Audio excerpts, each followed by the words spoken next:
ನಾಯಿ ಥರ ಬಗ್ಲೋ ಸೌಂಡ್ ಕೇಳಿಸ್ತು, ತೋರಿಸೋಗಿದೆ. ಈಗ ನಾಯಿ ಯಾರೋ ಹೊಸ ತಂದಿರಲ್ಲ, ಇಷ್ಟು ದೊಡ್ಡ ವಾಯ್ಸು ಅಂತ ಹೇಳ್ಬಿಟ್ಟು ನಾವು ನಾಯಿ ಇರಬೇಕು ಅಂತ, ಅಪ್ಪ ಇಲ್ಲ ಆ ನಾಯಿ ಅಲ್ಲ ಇದು ಆನೆನೇ ಇರಬೇಕು, ಯಾವುದೋ ಆನೆ ಅಂತ ಅವರು. ಕಿವಿ ಹರಿದು ರಕ್ತ ಸೋರ್ತಿದೆ. ರಕ್ತ ಹೆಂಗೆ ಸೋರ್ತಿದೆ ಅಂದರೆ, ಈ ಕಿವಿ ಹರಿದಿರೋದಕ್ಕೆ ಬಡಿಯುತ್ತಲ್ಲ ಕಿವಿನ, ಈ ರಕ್ತ ಚಿಮ್ತಿದೆ, ಇಡೀ ಎಡಭಾಗಕ್ಕೆ ಫುಲ್ಲು ರಕ್ತ. ತಕ್ಷಣ ಈಗ ಆನೆಗಳು ಎರಡು ಹೋದ್ವು ಅಂತ, ಎರಡು ಆನೆ ಹೋದ್ವಲ್ಲ ಅಂತೇಳಿ ಬೇಲಿ ಮುರಿದಿದ್ದೆಲ್ಲ ನೋಡ್ತೀವಿ, ಯಾವ ರಕ್ತ ಇದೇನು ಇಷ್ಟೊಂದು ರಕ್ತ ಬರ್ತಿದೆಯಲ್ಲ ಅಂತೆಲ್ಲ ಬಂದ್ಬಿಟ್ಟು ಅದು ಹೆಜ್ಜೆ ಮೇಲೆ ರಕ್ತದ ಮೇಲೆ ಹಿಂಗೆ ಹೋಗ್ತಿದ್ವಿ, ಎರಡು ಆನೆನೂ ಕಿವಿ ಬಿಟ್ಟು ನಿಂತಿದೆ.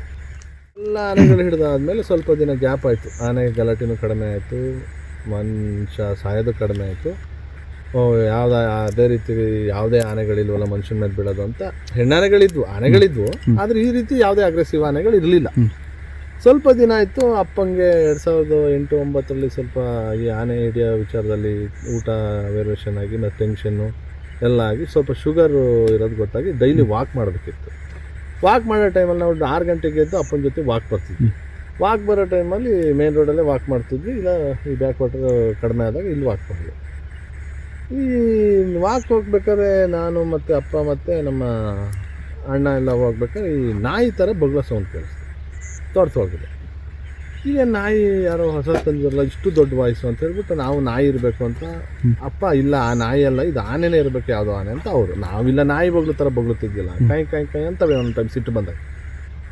ಯಾಕೋ ಬಂದು ನೋಡ್ತೀವಿ, ಈ ಮೇನ್ ರೋಡಲ್ಲೇ ನಮ್ಮ ಸರ್ಕಲ್ ಇದೆಯಲ್ಲ, ಈಗ ಏನು ಆನೆ ಕ್ಯಾಂಪ್ ಮಾಡಿದ್ರು ಅಂತ ಹೇಳಿದ್ರು, ಆ ಸರ್ಕಲಲ್ಲೇ ಎರಡು ಜಗಳಾಡ್ಕ ಬಂದು ಒಂದು ಮನೆ ಪಕ್ಕದಲ್ಲಿ ನಮ್ಮೂರಲ್ಲಿ ಅವರು ಇವರಿದ್ದಾರೆ ಅಪ್ಪಣೆ ಅಂತ, ಆ ಮನೆ ಗಾಡೆಗೆ ಹಿಂದ್ಗಡೆಯಿಂದ ಬೆನ್ನು ಕೊಟ್ಬಿಟ್ಟು ಎರಡು ಕುಸ್ತಿ ಆಡಿದ್ದಾರೆ. ಆಮೇಲೆ ಬಂದು ನಾವಿಗೆಲ್ಲ ಈಗ ಅಲ್ಲಿಗೆ ಬಂದು ಇದಕ್ಕೆ ಬಂದ ತಕ್ಷಣ ಜಾಗಕ್ಕೆ ಬಂದ ತಕ್ಷಣ ಈಗ ಆನೆಗಳು ಎರಡು ಹೋದ್ವು ಅಂತ, ಎರಡು ಆನೆ ಹೋದ್ವಲ್ಲ ಅಂತೇಳಿ ಬೇಲಿ ಮುರಿದಿದ್ದೆಲ್ಲ ನೋಡ್ತೀವಿ, ಯಾವ ರಕ್ತ ಇದೇನು ಇಷ್ಟೊಂದು ರಕ್ತ ಬರ್ತಿದೆಯಲ್ಲ ಅಂತೆಲ್ಲ ಬಂದ್ಬಿಟ್ಟು ಅದು ಹೆಜ್ಜೆ ಮೇಲೆ ರಕ್ತದ ಮೇಲೆ ಹಿಂಗೆ ಹೋಗ್ತಿದ್ವಿ, ಎರಡು ಆನೆನೂ ಕಿವಿ ಬಿಟ್ಟು ನಿಂತಿದೆ. ಎರಡೂ ಬುಷ್ ನನಗೆ ಇದು ಹೊಡ್ಕೊತವೆ, ಗಾಳಿ ಹೊಡ್ಕೊತವೆ, ಎಂಜನ್ನ ತಗೋತವೆ, ಮೈ ಮೇಲೆ ಹೆಚ್ಕೊಳ್ತಿದ್ದಾವೆ. ಎರಡು ಆನೆನೂ ಫೈಟ್ ಇದ್ದಾವೆ. ಅದರಲ್ಲಿ ಒಂದು ಚೂರು ದೊಡ್ಡದು, ಒಂದೊಂದು ಚೂರು ಚಿಕ್ಕದು. ಒಂದ್ರದ್ದು ಕಿವಿ ಹರಿದು ರಕ್ತ ಸೋರ್ತಿದೆ. ರಕ್ತ ಹೆಂಗೆ ಸೋರ್ತಿದೆ ಅಂದರೆ, ಈ ಕಿವಿ ಹರಿದಿರೋದಕ್ಕೆ ಬಡಿಯುತ್ತಲ್ಲ ಕಿವಿನ, ಈ ರಕ್ತ ಚಿಮ್ತಿದೆ, ಇಡೀ ಎಡಭಾಗಕ್ಕೆ ಫುಲ್ಲು ರಕ್ತ. ಬಡ್ದಂಗೆ ಏನಾಯ್ತಿದೆ, ರಕ್ತ ಹಾರ್ತಿತ್ತಲ್ಲ ಈ ಭಾಗ, ಇದು ಚುಚ್ಚಿ ಸಾಯಿಸುತ್ತೆ. ಅದು ಸ್ವಲ್ಪ ಚಿಕ್ಕ ಆನೆ, ಈ ದೊಡ್ಡ ಆನೆ ಅದನ್ನು ಅಟ್ಟಿಸ್ಕೊಂಡು ಹೋಗ್ತಿರೋದು. ಒಂದು ದಿನ ಫುಲ್ಲು ಮೇವು ತಿಂದಿಲ್ಲ, ನೀರು ಕುಡ್ದಿಲ್ಲ, ಒಂದು ದಿನ ಕುಸ್ತಿ ಆಡಿದ್ದಾವೆ.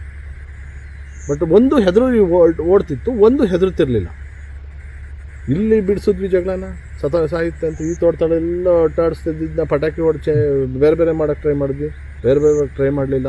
ಆ ಸಣ್ಣಾನೆ ಅದು ಆ ದೊಡ್ಡಾನೆ ಇನ್ನೊಂದು ಕಡೆಗೆ ಹೋದಾಗ ಸಣ್ಣಾನೆ ಹೊಳೆ ಬಿದ್ದು ಅದರೊಳಗೆ ಹೋಯ್ತು. ಇದು ಮತ್ತೆ ಹೊಳೆ ಬಿದ್ದು ಅದನ್ನು ಹೋಗಿ ಅಟ್ಟಿಸ್ಕೊಂಡು ಮತ್ತೆ ವಾಪಸ್ ಆಚೆ ಕರ್ಕೊಬಂತು. ಅದು ಸಾಮಾನ್ಯ 3 ದಿನ ಸತತ ಕುಸ್ತಿ ಆಡಿದ್ದಾವೆ.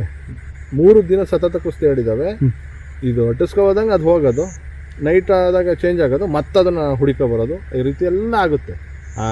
ಆಮೇಲೆ ಅದು ಆನೆಗಳು ಒಂದು ಕರೆಂಟ್ ಶಾಕಲ್ ಸತ್ತೋಯ್ತು.